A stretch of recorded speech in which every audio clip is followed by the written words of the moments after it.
ഈ ഒരു വീഡിയോ ഇന്ന് കാണാത്ത മലയാളികൾ വളരെ ചുരുക്കമായിരിക്കും കേട്ടോ. കാരണം സോഷ്യൽ മീഡിയയിൽ അത്രമാത്രം വൈറലാണ്. വീഡിയോ കാണുമ്പോൾ തന്നെ നമുക്ക് മനസ്സിലാവുന്നത് ബസ്സിന്റെ മുന്നിൽ യുവാവ് നടുവിരൽ നമസ്കാരവുമായിട്ട് മുന്നോട്ട് പോവുകയാണ്. ഇവിടെ എന്താണ് സത്യത്തിൽ സംഭവിച്ചതെന്നറിയില്ല. ഇനി ഒരു ബസ്സുകാരുടെ അടുത്ത് എന്തെങ്കിലും പ്രോബ്ലം ഉണ്ടായിട്ടുണ്ടോ, അതുകൊണ്ടാണ് അതിൻ്റെ ഒരു പ്രതികാരം എന്നോണമാണോ എന്നറിയില്ല.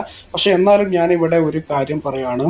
ആ ഒരു യുവാവ് നടുവിരൽ നമസ്കാരം കാണിച്ച അതേപോലുള്ള മാസ് ആ ഒരു ബസ്സുകാരനും അവിടെ കാണിച്ചിരുന്നെങ്കിൽ ഇന്ന് ആ യുവാവിന്റെ വീട്ടുകാർ കരയുമായിരുന്നു. ഞാൻ പറഞ്ഞത് എന്താണ്, ഉദ്ദേശിച്ചത് എന്താണ് എന്നുള്ളത് നിങ്ങൾക്ക് മനസ്സിലായല്ലോ. അപ്പൊ ഇതേപോലെ മാസ് കാണിക്കുന്നവരെ ഒന്ന് സൂക്ഷിക്കുക. കുറെ നേരം ആ ഒരു ബസ്സിന് മുന്നിൽ അവൻ അഭ്യാസ പ്രകടനം കാണിക്കുന്നുണ്ട്. അത് എന്ത് റിവെഞ്ചിന്റെ പേരിലാണെങ്കിലും എനിക്ക് അതിനോട് യോജിക്കാൻ കഴിയില്ല. കാരണം ഇതേപോലെ ബസ്സുകാരനും റിവെഞ്ച് കാണിച്ചിരുന്നെങ്കിൽ ഒന്ന് അങ്ങോട്ട് ആലോചിച്ച് നോക്കുക.